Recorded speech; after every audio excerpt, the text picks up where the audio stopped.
Olá, sejam bem-vindos a mais um episódio do Aqui Pode. Sou Vanusa Silva, estudante do curso de teatro do ICEA.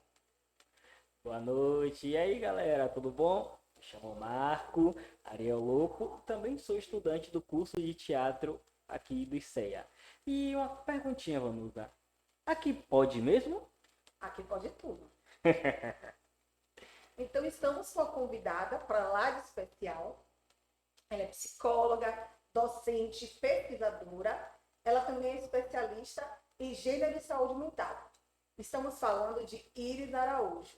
Seja bem-vinda, Iris. É um prazer tê-la aqui conosco. Primeiramente, eu gostaria de agradecer, né, o convite, né, de ter a oportunidade de estar falando sobre essa temática, né, de gênero, que é algo importante, né? A gente está sempre debatendo, sempre discutindo, porque é algo que é recorrente, né, no nosso dia a dia. Então, sempre estar falando do assunto é algo que é importante para a gente, aprendizado, né, constante nosso, né, enquanto sociedade, né? Então, já agradeço, pela oportunidade. Para a gente já iniciar, né, dentro do que a gente se propôs aqui hoje, tecnologias de gênero. O que são? Bem, tecnologia de gênero foi um conceito criado pela uma autora italiana chamada Teresa de Lauretis, né? O que é que consiste esse conceito, né? São práticas e discursos, né, e técnicas que são utilizadas como forma, né, de reforçar, né, as desigualdades de gênero e construções sociais que estão relacionadas ao gênero, né? E o que seriam essas tecnologias? Existem variadas formas de atuação das tecnologias de gênero nesse contexto, né? Então, pode ser uma instituição escolar, organizações religiosas, filmes, novelas, peças de teatro, até nossas ações, nossas relações com outras pessoas pode se constituir como uma tecnologia de gênero, né? Música, né? Então, são essas características, né, que a gente acaba percebendo como uma tecnologia de gênero. E o que é engraçado é que muitas vezes a gente fala que são coisas do nosso cotidiano, mas até o que a gente entende como uma produção científica, né, também pode se reproduzir como uma tecnologia de gênero, né? Então, a tecnologia de gênero está presente em diversas formas, né, de reforçar essas desigualdades, de gênero que estão presentes na nossa sociedade. Que ótimo. Mas, linkando isso daí, eu gostaria de saber como as tecnologias de gêneros podem influenciar a formação do indivíduo, dado em vista que a nossa sociedade é bastante patriarcal, bastante machista. Eu gostaria de saber de você, como isso pode influenciar na formação de um indivíduo. Bem, essas tecnologias de gênero, o que é que acontece, né, quando essas práticas, né, esses discursos são reforçados? As construções dos estereótipos, né, de gênero. E o que é que são esses estereótipos? São um conjunto, né, de expectativas, né, partindo de valores, de crenças, do que as pessoas esperam de como a gente deve, né, se comportar, como a gente deve pensar, de acordo com o nosso gênero. E isso começa desde a infância. É, Quando uma mulher está gestante, né? E aí, uma das primeiras perguntas que a gente costuma fazer, né? É menino ou menina? Então, a partir daí, já tem uma série de questões que vai perpassar por essa criança, se ela for menino ou menina, e até a idade adulta vai estar perpassando, né, essas formações, né, desses estereótipos, né, nas escolhas dos brinquedos, nas escolhas do que eles vão querer, das brincadeiras também, né, do que eles vão assistir. Então, tem aqueles tipos de atribuições que são consideradas de meninos ou de meninas. E aí, a partir daí, a gente já vai crescendo nesse costume, né, de entender o que é de menino e o que é de menina, né? E aí, por exemplo, né, a gente está falando aqui sobre a questão das crianças, mas os tipos de brinquedos. O que é que geralmente é colocado para as meninas? Por exemplo, atividades domésticas, a maternidade. Então, assim, é algo que é colocado desde a infância, né? Então, assim, esses brinquedos funcionam como uma tecnologia de gênero, porque já vai construindo a ideia de que meninas há um direcionamento para essa questão, né, da maternidade, do cuidado, do casamento. E os meninos já tem uma outra perspectiva, né? A questão de se mestrar dos meninos de serem viris, então as brincadeiras geralmente de lutas, os brinquedos são de super-heróis, né? Com aquela imagem, né, de virilidade dos personagens. Então, tudo isso vai favorecendo a construção desses estereótipos, né, de meninos e de meninas. E o que é que se espera? Que a gente corresponda a essa expectativa, né? Aí, se você perceber, os meninos e meninas desde pequenininhos que têm aquele comportamento mais rígido. Até em relação às cores. Você está usando lápis rosa, rosa é coisa de menina, né? Menino não usa batom, menino não, né, não usa brinco, então ele já tem essa coisa, essa construção, né, na formação deles, né? Então é algo que a gente está todo o tempo sendo influenciado, e aí a gente começa nessas questões das brincadeiras, e quando a gente chega na idade adulta, a gente percebe as profissões, né, que são atribuídas para as mulheres e para os homens. Geralmente as mulheres estão com profissões que, a maioria, quando a gente pensa em profissões que estão relacionadas ao cuidado, por exemplo, a maioria são mulheres, né, enfermagem, professoras, né, grande parte. E os homens a gente já vê uma perspectiva mais diferente, né? Engenharia, são outras áreas, embora isso é algo que vem se desconstruindo, mas ainda é muito comum, né? A gente, é um processo gradativo, né? A gente já vê algumas mudanças, mas essa coisa mais estereotipada mesmo ainda permanece, né? Apesar dos avanços. É isso, quando você trouxe essa questão do brincar, né? Que é uma coisa que é muito interessante e tem gerado diversas discussões sobre o assunto, é justamente que tem algumas crianças, por exemplo, que não querem, digamos assim, boneca, não gosta de boneca, ela gosta de brincar de carrinho. Mas assim, mas dar carrinho não é coisa de menina. Mas menina não dirige, né? Mulher não dirige, enfim. Então tem toda uma questão em torno disso que muitas vezes não faz sentido, né? Digamos assim, não permitir que as meninas tenham acesso a algumas coisas, por exemplo, as roupas, né? As camisetas, as meninas acham bem legais, as camisetas dos meninos, né? Por exemplo, camiseta de desenho animado. As meninas são das princesas, unicórnio, enfim. Tem toda uma gama de intenção nessas camisetas. Os meninos são coisas bem legais, são heróis, né? São guerreiros, enfim. Então tem toda uma discussão também em torno disso que, com o passar do tempo, a gente vê, como você trouxe, né? Tanto em relação às profissões, né? Quanto, enfim, diversas questões. E você tava falando, me passou um filme na cabeça, porque eu sou pai de duas meninas, né? Sim. E aí, desde a minha primeira filha, a mais velha Marisol, que o pessoal passava pra mim e perguntava: e aí, você quer que seja o quê? Menino ou menina? Menino ou menina? Aí quando eu descobri que era menina, você queria menino? Eu falei: rapaz, o que viesse pra mim estaria ótimo. E hoje, realmente, eu não sou de tipo: você é menina, vai brigar por tal coisa, você é menina, vai brigar por outra coisa. Tanto que nenhuma das duas gosta de brincar de boneca. Elas gostam de brincar de quê? De carrinho.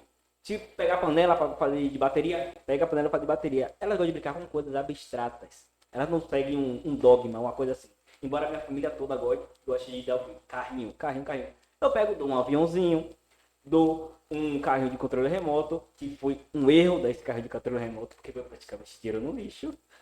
Eu sei, né? Mas assim, a gente brinca, a gente não brinca tipo, de casinha. Não, a gente brinca do que elas quiserem brincar. A gente corre, a gente se joga no chão. E a gente, hoje mesmo, a gente estava acabado. A gente ficou acabado hoje, só de terra. E minha filha Marisol, como ela ela é do espectro autista, Sim. ela é muito ligada às plantas. Ela gosta bastante de planta. Esmeralda, minha filha mais nova, ela segue o rio da irmã. Então, quando o Marisol sai pra brincar no quintal, Esmeralda sai pra brincar no quintal também. Deixa os brinquedos lá, brinca com planta e fica brincando de botânica delas e tudo mais, né? E eu acho aquilo a coisa mais linda do mundo. Eu prefiro dar pra ela kits, tanto de jardinagem, quanto qualquer outro tipo de brinquedo que não seja boneca de tudo mais. Nem bonecos também. Pra mim, elas vão escolher o tipo de brinquedo que elas querem quando elas ficarem mais velhas. Tanto que até hoje as orelhas delas não são furadas. Tanto a mãe, porque a mãe tem pena, e eu, porque, pra mim, eu acho isso uma invasão no corpo da criança. Se ela quiser furar a orelha, ela fure quando ela estiver mais velha, quando ela estiver mais autonomia dela mesma. Pra mim, ela pode escolher o que ela quiser, vindo a mim conversar. Mas eu chegar e fazer, não vou fazer. Eu acho que é importante você tocar assim nessa questão de dar essa liberdade, né? Porque assim eu fiz uma pesquisa, né, de mestrado e eu percebi, e era sobre essa questão de preferências, né, de brinquedos de meninos e de meninas, né? E aí eu percebi que os pais que davam essa liberdade, né, para os meninos e para as meninas, eles tinham uma flexibilidade maior em relação às escolhas dos brinquedos e das brincadeiras. Então, essa questão realmente, né, que aí a família também é uma tecnologia de gênero nesse sentido, porque ela pode reforçar, mas ela também pode desconstruir, né? Então, assim, é importante você trazer isso, porque a gente percebe que a questão da família é importante nesse sentido, de fazer com que desconstrua esses estereótipos, né? E também a criança tem realmente aquela necessidade, não necessariamente de seguir isso, né? A gente fala assim do padrão, né? Do que a gente vê de forma recorrente. Mas vão ter crianças que vão preferir brinquedos que não estão de acordo com o gênero, né? Que elas estão ali identificadas, né? E o que é bastante perigoso, assim, principalmente para os meninos, né? Para as meninas, a gente ainda dá uma flexibilizada, ainda tem um olhar um pouco mais flexível, mas para os meninos, um menino escolher um brinquedo de menina já é motivo para preocupação, porque é justamente essa questão do machismo, né? De que o homem e o menino não pode de forma alguma se comparar a algo que seja relacionado à mulher. Né? Então, quando começa a ter esse olhar, uma criança, um menino que quer brincar com um brinquedo de menina, aí já começa, vai ser gay, e assim, não é isso, né? Não é isso que vai decidir, que vai definir. Assim, é uma criança que só quer brincar. E eu acho que é isso que a gente tem que ter esse cuidado e ter esse olhar, né? E aí eu acho bem, bem interessante mesmo ter esse cuidado, porque isso já começa a interferir, inclusive na saúde mental das crianças, nas escolhas, né? Isso acaba afetando mesmo a saúde mental delas. E assim, os pais precisam entender que é importante elas brincar, né? Porque é a questão de desenvolvimento, é algo que vai ser importante para elas, seja lá com o que for, o importante é que elas brinquem, né? Porque o que a gente percebe assim, uma criança que não brinca está doente, tem alguma questão. Né? E quando você impõe um brinquedo que elas não querem brincar, isso não é uma coisa positiva para elas a longo prazo, né?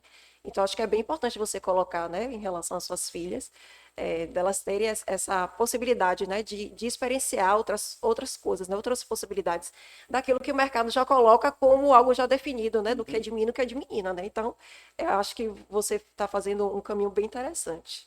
Obrigado. Me diga uma coisa. E essas tecnologias de gênero, como é que funciona na arte?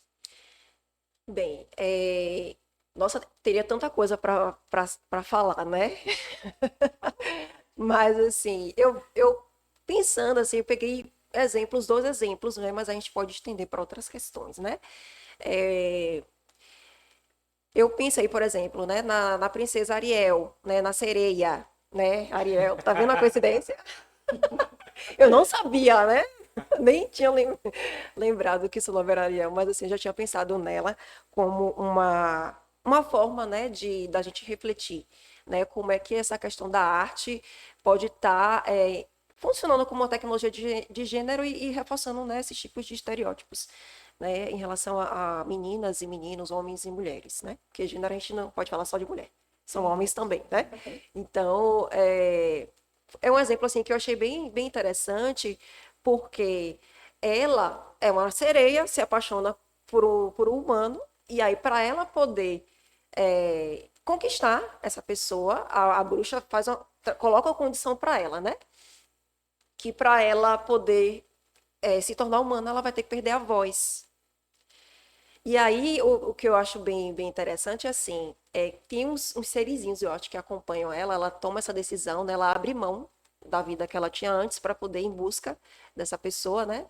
É, e aí, eles colocam, eu peguei um trecho, né, que eu achei bem interessante aqui, eu vou ler, né, que eu achei bem, bem interessante aqui, o que esses serizinhos falam para ela quando ela toma essa decisão, né, de se tornar humana. O homem abobina tagarela.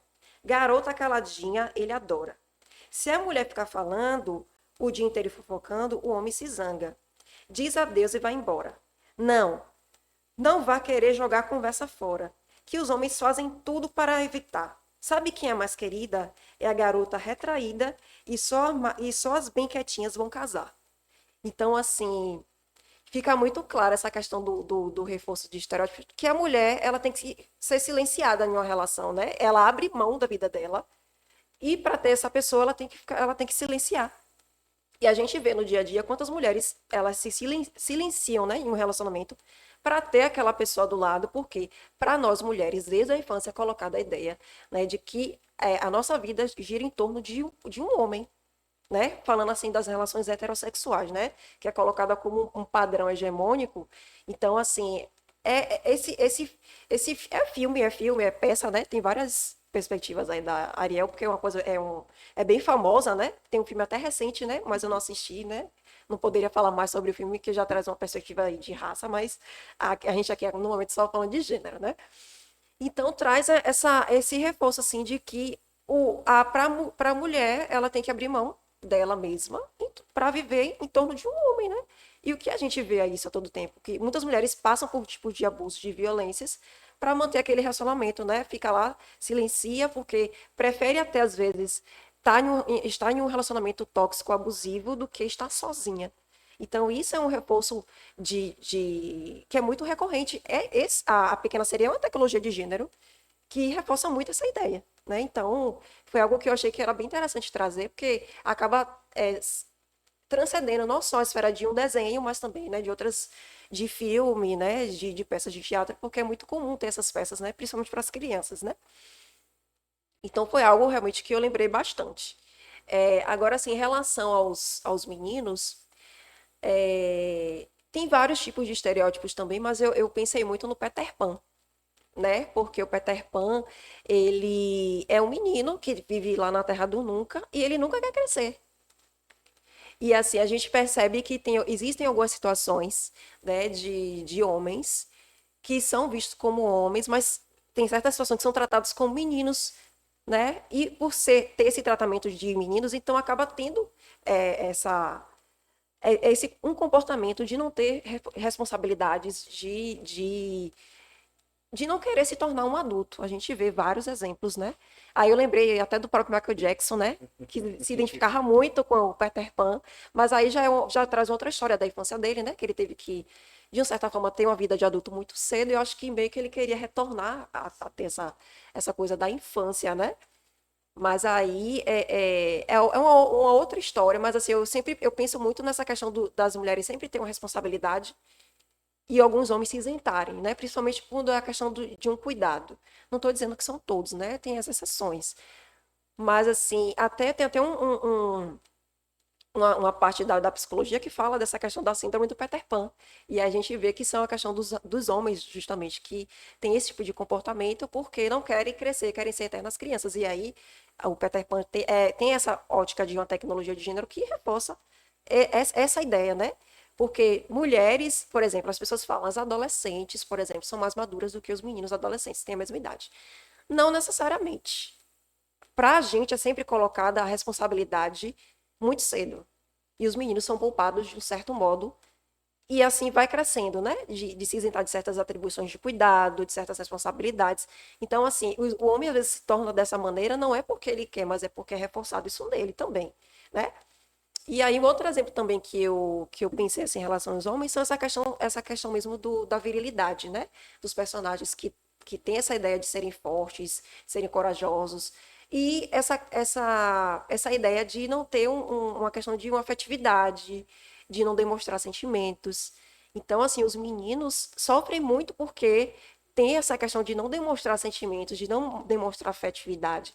E isso é uma coisa que me toca bastante, porque quando cresce, acaba tendo um tipo de comportamento não adequado, assim, diante das situações, às vezes se torna uma pessoa agressiva, porque não consegue demonstrar sentimentos de outra forma, porque para eles é ensinado dessa maneira, né, de personagens fortes, de viris, e para ser homem tem que ser forte, tem que ser macho, tem que ser, né, então, se o homem demonstra sensibilidade, demonstra um outro tipo de comportamento, ele já está fora daquele padrão de uma masculinidade hegemônica, então a orientação sexual dele já é questionada por conta disso. Às vezes nem tem relação, né? Então, assim, é uma coisa que é muito séria, assim. E eu me preocupo muito, assim, em relação aos meninos, né? Que desde pequenininho já tem essa questão, né? Então, é algo que eu reflito muito a respeito dos meninos, né? Porque às vezes a gente fala das mulheres, mas, assim, e das meninas, mas os meninos, nesse sentido, sofrem muito, né, nessas questões, e essas tecnologias de gênero, esses filmes, né, de Homem-Aranha, de Batman, não sei, vocês podem perceber que sempre tem essa coisa da virilidade, da força, da coragem, de correr risco, né? É muito comum os meninos não terem medo de correr riscos, né? Você vê que a maioria dos acidentes são com homens porque estão em alta velocidade. Então, tudo isso é ensinado, né? Através também de filmes, de algumas peças também de teatro. Isso é reforçado, né? Então, é algo que para a gente realmente pensar, né? Repensar, né? O nosso papel enquanto sociedade em relação a essas atribuições, né? De gênero. Mas é assim, é possível romper com a lógica da mulher como objeto, principalmente no cinema, que é uma forte tecnologia de gênero? Assim, é possível, né? Eu acho que à medida que a cultura não é algo estático, né? E a gênero também não é algo estático. Ao longo dos anos a gente vê, claro que tem aquele padrão que ainda é predominante, né? De gênero, mas a gente já vê certas mudanças. E aí, por exemplo, eu pensei muito aqui no filme da Barbie, né? Como, ó, assim, a leitura, não sei se vocês tiveram a oportunidade de assistir, o quanto isso o filme foi algo muito tocante, assim, porque traz uma outra perspectiva, né, da Barbie. É uma autocrítica, não sei qual a intenção realmente da Mattel em relação a isso, talvez exista algum interesse mercadológico, a gente pode, né, desconsiderar. Mas a ideia de trazer essa desconstrução de padrão, né, eu acho que é algo que foi bem interessante. E de trazer esse olhar do quanto o patriarcado é negativo para as mulheres e quanto o matriarcado, né, que na cidade das Barbies era prejudicial aos homens, porque eles também não tinham voz, né? Então, assim, isso é uma coisa bem interessante. Então, eu acho que à medida que a sociedade vai mudando, eu acho que vai refletindo também nessas produções, né? Então, eu acho que é possível, sim, ter essas mudanças, sim. E uma coisa que eu vi bastante nas redes sociais em relação ao filme da Barbie realmente é que muita gente estava criticando o filme por não ter dado voz ao Ken. E aí eu vi um comentário de um cara que ele fez até por ironia. Mas o nome do filme é Barbie, não Barbie e Ken, ou Ken e Barbie, é só da Barbie. E o filme trouxe uma coisa que está bastante atual hoje em dia. E é bastante, como é que eu posso dizer, bastante amplo tudo que o filme da Barbie trouxe desde o início até o final. De ter, tipo, do início de viver a mesmice, a mesmice, a mesmice, a mesmice. Sim. Até a hora que ela vem para o mundo real e quebra tudo. Que ela vê que é uma coisa totalmente diferente do que ela já viveu, do que ela poderia viver. E ela começa a se perguntar, ela viveu realmente? Ou estava apenas sobrevivendo? E é bem interessante também que, assim, elas puderam, né, aquelas Barbies ali, pensar que elas não estavam sendo justas com os Kens, né, porque eles não tinham nem profissão, eles tinham, eram assim, não sabiam onde ele dormia, foi uma coisa bem interessante, né. Eles viviam para ficar Então, próximos. assim, as pessoas que, eu acho que não houve uma compreensão realmente da intenção do filme. Pelo menos no meu olhar, o filme quis trazer uma reflexão de que nem patriarcado, se existisse, nem patriarcado vai ser benéfico para nenhum dos gêneros, né? Mas sim a questão da igualdade. Tanto é que no final, assim, nessa parte do finalzinho do filme que ela faz essa reflexão, que ele questiona isso, elas já começam a colocar eles em espaços que até então eles não tinham. Então é algo que acontece hoje também na nossa sociedade, porque é o patriarcado que ainda impera, mas a gente já vê a abertura de mulheres em espaços, né? Em conquistas de direitos e tal. Então foi algo que, pelo menos na minha visão, foi de igual para igual. Agora, o que foi interessante para mim realmente nesse filme foi assim que o ponto de partida para toda essa mudança veio de uma mulher latina, né?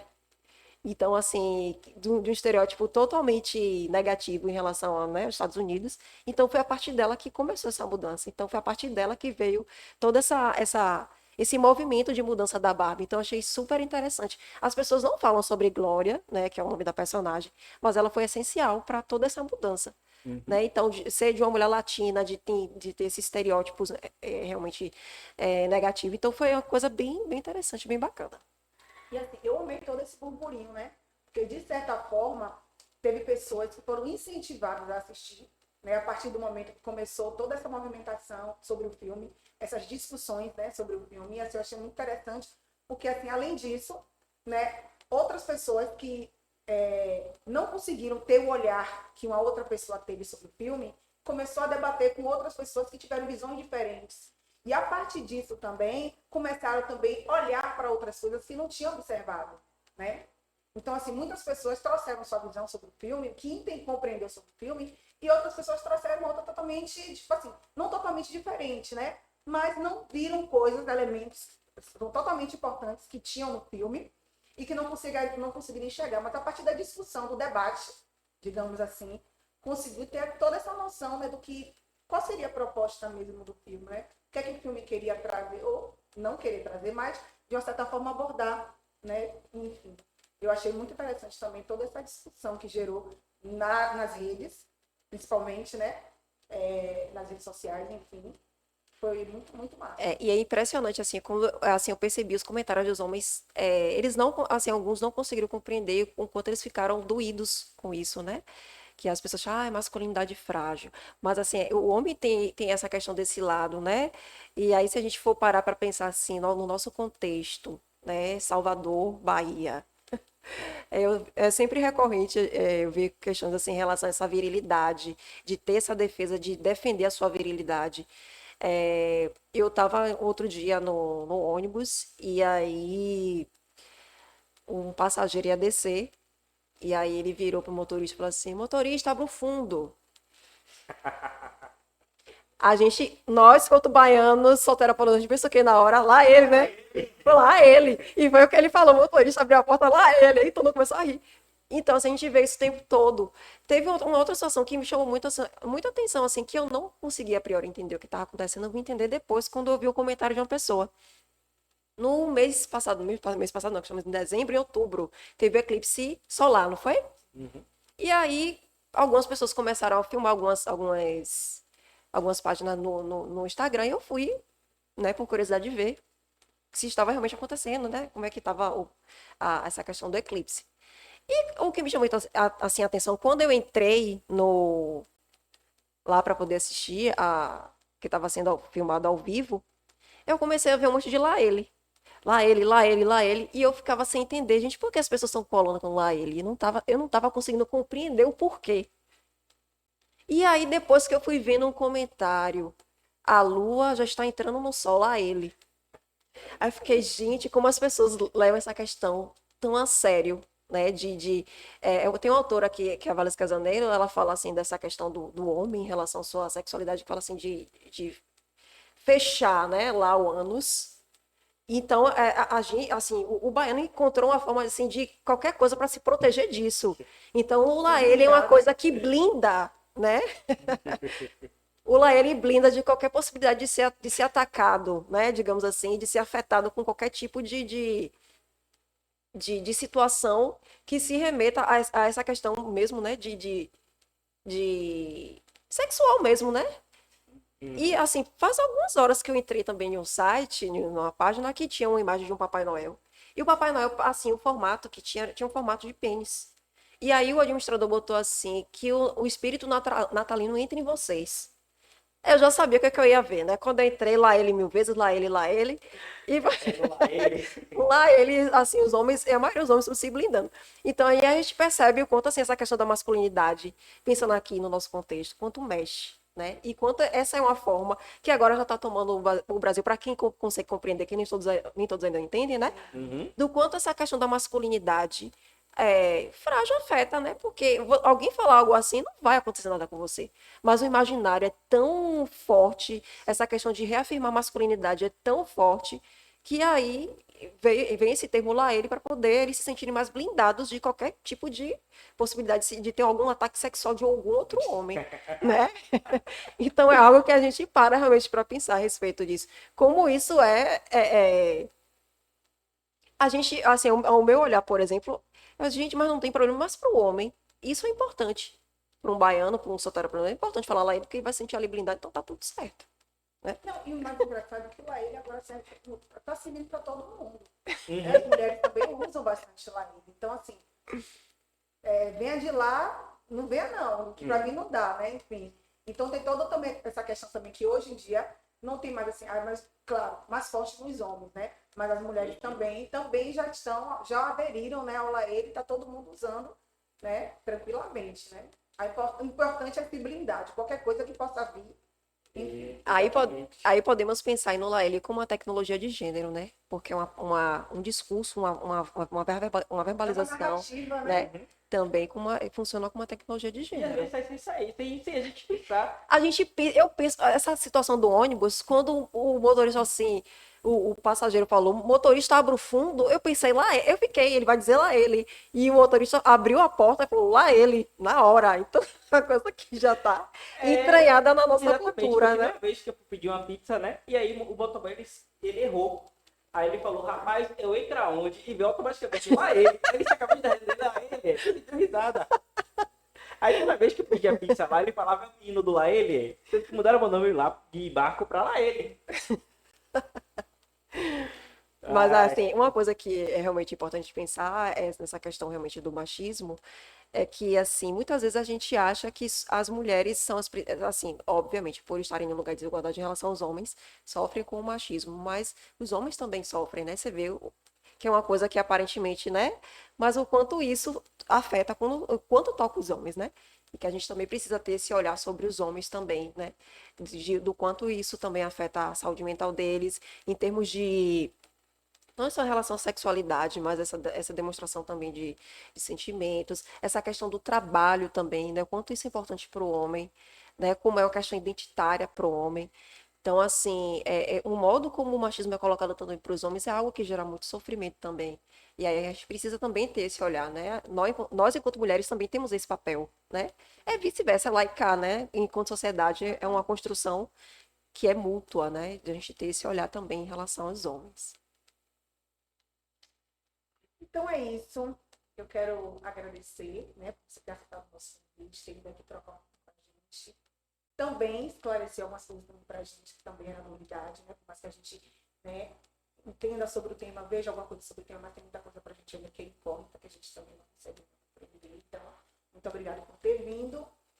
Esse foi o nosso podcast de hoje. Você quer falar alguma coisa? Só agradecer realmente pela oportunidade. É uma temática que eu gosto demais, né? Tá na minha vida diariamente. Então, eu gostaria de agradecer a oportunidade de estar trazendo um pouco de contribuição, né, aqui do que eu tenho hoje de conhecimento. E vocês estarem também contribuindo também, né, na minha construção também, enquanto profissional, enquanto pessoa, em relação a essa temática. Então, muito obrigada a vocês pelo convite. A gente que agradece. então é isso, galera. Tchau, tchau e até a próxima. Tchau, tchau. Muito obrigada.